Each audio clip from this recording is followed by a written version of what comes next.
ഇപ്പോഴിതാ സോഷ്യൽ മീഡിയയിലെ ചർച്ച എന്ന് പറയുന്നത് പേളി മാണിയും മെറീന മൈക്കിളുമാണ്. അവരുടെ ഇഷ്യൂ ആണല്ലോ. ഇത് ഇത്രത്തോളം ചർച്ചയാവാൻ കാരണം പേളി മാണിക്കുള്ള ഫാൻസ് എന്നോ സബ്സ്ക്രൈബേഴ്സ് എന്നോ എന്ത് വേണമെങ്കിലും മെറീന മൈക്കിൾ ഒരു ആരോപണം പേളി മാണിയെ കുറിച്ച് ഉന്നയിച്ചപ്പോൾ പേളി മാണിക്ക് അങ്ങനെ ഒരു വീഴ്ച പറ്റുമോ എന്നുള്ള ചിന്തയാണ് ആരാധകർക്കിടയിൽ ഉണ്ടായത്. ഇന്നലെ നമ്മൾ വീഡിയോ ചെയ്ത് അവസാനിപ്പിക്കുമ്പോൾ നമ്മൾ പറഞ്ഞു പേളി മാണിക്കും ഇതിന്റെ ഒരു മറുപടി പറയാനുണ്ടാകും, അതെന്താണെന്ന് കണ്ടറിയാം. എന്നാൽ മെറീന മൈക്കിളിന് മറുപടിയുമായി പേളി മാണി ഇന്ന് ഒരു പോസ്റ്റ് ഇട്ടിരിക്കുന്നു. ഇംഗ്ലീഷിലാണ് പോസ്റ്റ് ഇട്ടിരിക്കുന്നത്. അതിൽ പറയുന്നത് ഇങ്ങനെ: താൻ മെറീനയെ വിളിച്ചിരുന്നു, മെറീനയുമായി സംസാരിച്ചു, താൻ പറയുന്ന കാര്യങ്ങൾ കേൾക്കാൻ കൂട്ടാക്കാതെ മെറീന ഫോൺ വെക്കുകയാണ് ഉണ്ടായത് എന്ന്. ഇന്റർവ്യൂ ആണല്ലോ ഇപ്പൊ പ്രോബ്ലം. മെറീനയെ പേളി ഇന്റർവ്യൂ ചെയ്യിൽ നിന്ന് ഒഴിവായി എന്നതാണല്ലോ പ്രശ്നം. ഇതിന് വിശദീകരണം പേളി പറയുന്നത് അന്ന് ആ ഷോ പ്രൊഡ്യൂസറുമായിട്ട് എന്തോ പേയ്മെന്റ് ഇഷ്യൂ ഉണ്ടാകും, അങ്ങനെ പിന്നെ ഷോ കണ്ടിന്യൂ ചെയ്യാൻ പറ്റാതെ ഇരിക്കുകയും പിന്നീട് ആ ഷോ നടത്താൻ വേറെ ആങ്കേഴ്സിനെ തിരയേണ്ടി വന്നത് കൊണ്ടൊക്കെ മെറീനയുമായിട്ടുള്ള ഇന്റർവ്യൂ ലേറ്റ് ആയത് എന്നാണ് പേളി ഇവിടെ പറയുന്നത്. അത് ശരിയായി കൂടായികയൊന്നുമില്ല എന്നാണ് എനിക്ക് തോന്നുന്നത്. പിന്നെ മെറീന പറയുന്നുണ്ട്, പേളി ഇങ്ങനെ ചെയ്യുമെന്ന് ഒരിക്കലും കരുതിയില്ല, കാരണം നേരിൽ കാണുമ്പോൾ പേളി ഭയങ്കര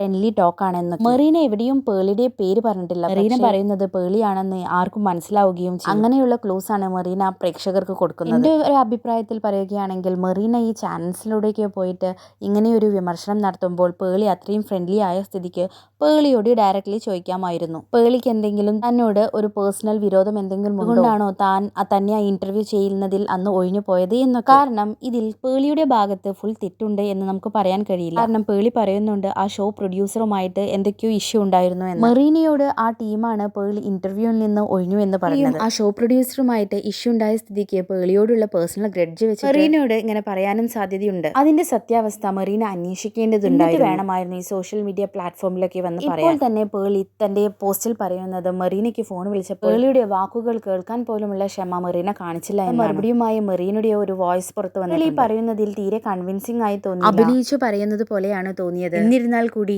താൻ ഫുള്ള് പേളിക്ക് പറയാനുള്ളത് കേട്ടു എന്നാണ് മെറീന പറയുന്നത്. സത്യം പറഞ്ഞാൽ ഇതിന്റെ സത്യാവസ്ഥ അവർക്ക് രണ്ടുപേർക്കും മാത്രമേ അറിയൂ. ഫിലിമിൽ അത്ര പോപ്പുലർ ആയില്ലെങ്കിലും ഇതേപോലെ ഓരോ ഇന്റർവ്യൂസ് കൊടുത്ത് അതിൽ പോപ്പുലർ ആവുന്ന ഒരാളാണ്. ഇവരുടെ രണ്ടുപേർക്കും ഇടയിലുള്ള വലിയൊരു വില്ലൻ എന്ന് പറയുന്നത് ഈഗോ ആയിട്ടാണെന്ന് എനിക്ക് തോന്നി. ഈ വിഷയത്തിൽ നിങ്ങൾക്ക് എന്ത് തോന്നുന്നു? നിങ്ങളൊരു പേളി ഫാനാണെങ്കിൽ ലൈക്ക് ചെയ്യുക. എൻ്റെ വീഡിയോസ് ഇഷ്ടമായാൽ ഷെയർ ചെയ്യുക, സബ്സ്ക്രൈബ് ചെയ്യുക.